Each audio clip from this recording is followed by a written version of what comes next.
Roughing It by Mark Twain. Chapter 66. Passing through the marketplace, we saw that feature of Honolulu under its most favorable auspices. That is, in the full glory of Saturday afternoon, which is a festive day with the natives. The native girls, by twos and threes and parties of a dozen, and sometimes in whole platoons and companies, went cantering up and down the neighboring streets astride of fleet but homely horses, and with their gaudy riding habits streaming like banners behind them. Such a troop of free and easy riders in their natural home, the saddle, makes a gay and graceful spectacle. The riding habit I speak of is simply a long, broad scarf, like a tavern tablecloth, brilliantly colored, wrapped around the loins once, then apparently passed between the limbs, and each end thrown backward over the same, and floating and flapping behind on both sides, beyond the horse's tail, like a couple of fancy flags. Then, slipping the stirrup irons between her toes, the girl throws her chest forward, sits up like a major general, and goes sweeping by like the wind. The girls put on all the finery they can on Saturday afternoon, fine black silk robes, flowing red ones that nearly put your eyes out, and others as white as snow, still others that discount the rainbow, and they wear their hair in nets and trim their jaunty hats with fresh flowers and encircle their dusky throats with homemade necklaces of the brilliant vermilion-tinted blossom of the Ohio. And they fill the markets and the adjacent street with their bright presences and smell like a rag factory on fire with their offensive coconut oil. Occasionally you see a heathen from the sunny isles away down in the South Seas with his face and neck tattooed till he looks like the customary mendicant from Washoe who has been blown up in a mine.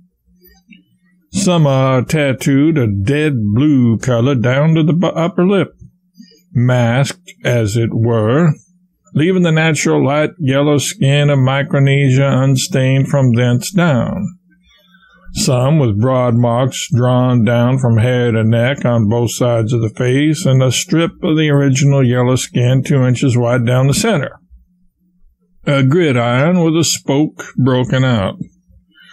And some with the entire face discolored with the popular modification tint, relieved only by one or two thin, wavy threads of natural yellow running across the face from ear to ear, and eyes twinkling out of this darkness from under shadowing hat brims like stars in the dark of the moon.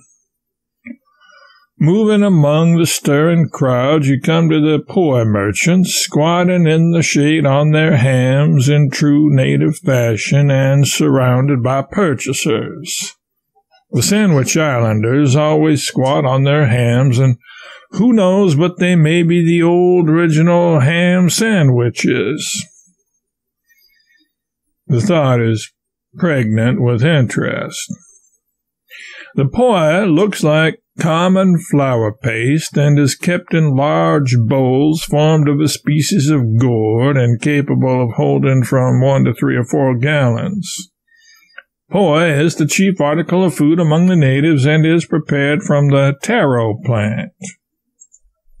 The taro root looks like a thick, or if you please, a corpulent sweet potato in shape, but is of a light purple color when boiled.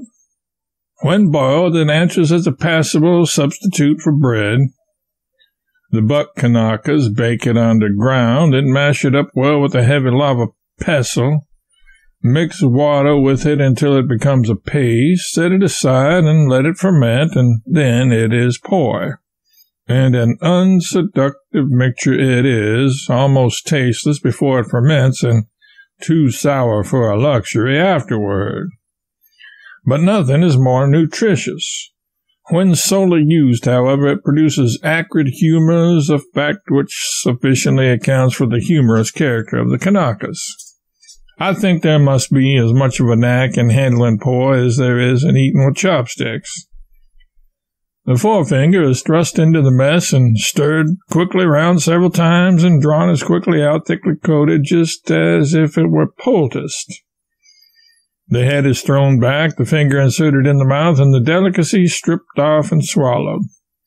The eye closing gently meanwhile in a languid sort of ecstasy. Many a different finger goes into the same bowl, and many a different kind of dirt and shade and quality of flavor is added to the virtues of its contents. Around a small shanty was collected a crowd of natives buying the awa root. It is said that, but for the use of this root, the destruction of the people in former times by certain imported diseases would have been far greater than it was. And by others it is said that this is merely a fancy. All agree that poi will rejuvenate a man who is used up and his vitality almost annihilated by hard drinking, and that in some kinds of diseases it will restore health after all medicines have failed. But all are not willing to allow to the awa the virtues claimed for it. The natives manufacture an intoxicating drink from it, which is fearful in its effects when persistently indulged in. It covers the body with dry, white scales, inflames the eyes, and causes premature decrepitude. Although the man before whose establishment we stopped has to pay a government license of $800 a year for the exclusive right to sell awa root, it is said that he makes a small fortune every 12 months, while saloon keepers who pay $1,000 a year for the privilege of retailing whiskey, etc., only make a bare living. We found the fish market crowded, for the native is very fond of fish and eats the article raw and alive. Let us change the subject. In old times here, Saturday was a grand gala day indeed. All the native population of the town forsook their labors, and those of the surrounding country journeyed to the city. Then the white folks had to stay indoors, for every street was so packed with charging cavaliers and cavalieresses that it was next to impossible to thread one's way through the cavalcades without getting crippled.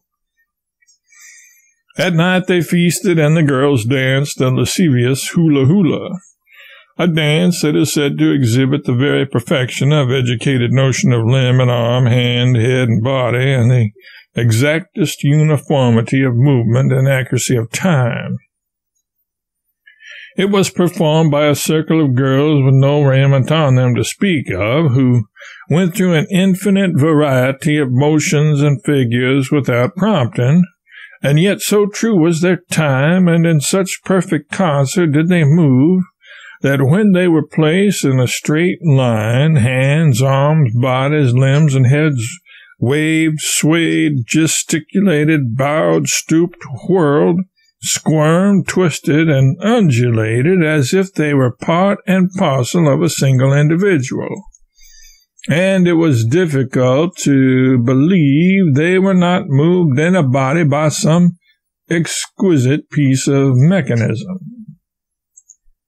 Of late years, however, Saturday has lost most of its quondam gala features. This weekly stampede of the natives interfered too much with labor and the interests of the white folks, and by sticking in a law here and preaching a sermon there, and by various other means, they gradually broke it up. The demoralizing hula-hula was forbidden to be performed, save at night, with closed doors in presence of a few spectators, and only by permission duly procured from the authorities and the payment of $10 for the same. There are few girls nowadays able to dance this ancient national dance in the highest perfection of the art.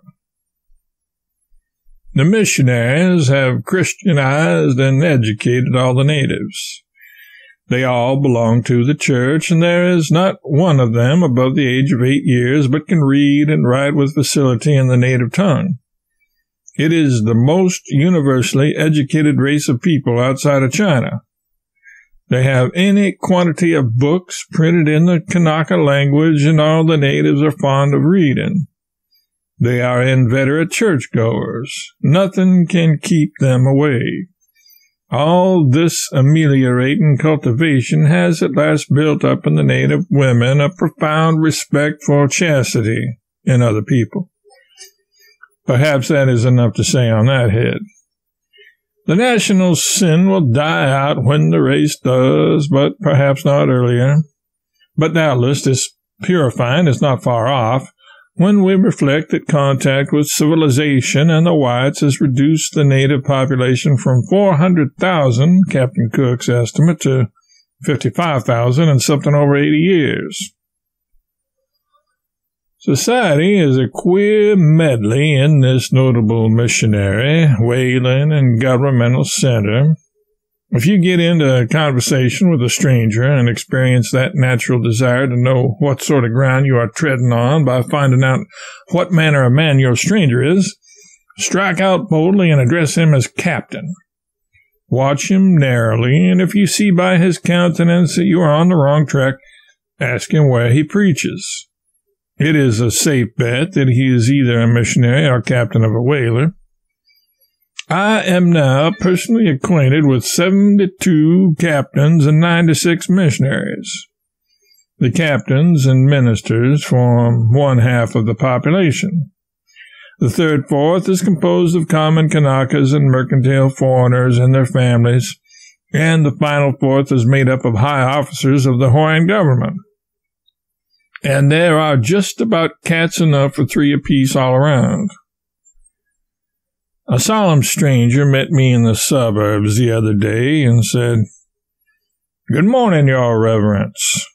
Preaching the stone church yonder, no doubt." "No, I don't. I'm not a preacher." "Really, I beg your pardon, Captain. I trust you had a good season. How much oil?" "Oil? What do you take me for? I'm not a whaler." "Oh, I beg 1,000 pardons, Your Excellency." "Major General in the household troops, no doubt. Minister of the Interior, likely. Secretary of War?" "First Gentleman of the Bedchamber." "Commissioner of the Royal—" "Stuff. I'm no official. I'm not connected in any way with the government." "Bless my life. Then who the mischief are you? What the mischief are you? And how the mischief did you get here, and where in thunder did you come from?" "I'm only a private personage, an unassuming stranger, lately arrived from America." "No, not a missionary, not a whaler, not a member of His Majesty's government, not even Secretary of the Navy? Ah, heaven, it is too blissful to be true. Alas, I do but dream. And yet that noble, honest countenance, those oblique, ingenuous eyes, that massive head incapable of anything. Your hand, give me your hand, bright waif. Excuse these tears. For 16 weary years I have yearned for a moment like this, and here his feelings were too much for him, and he swooned away.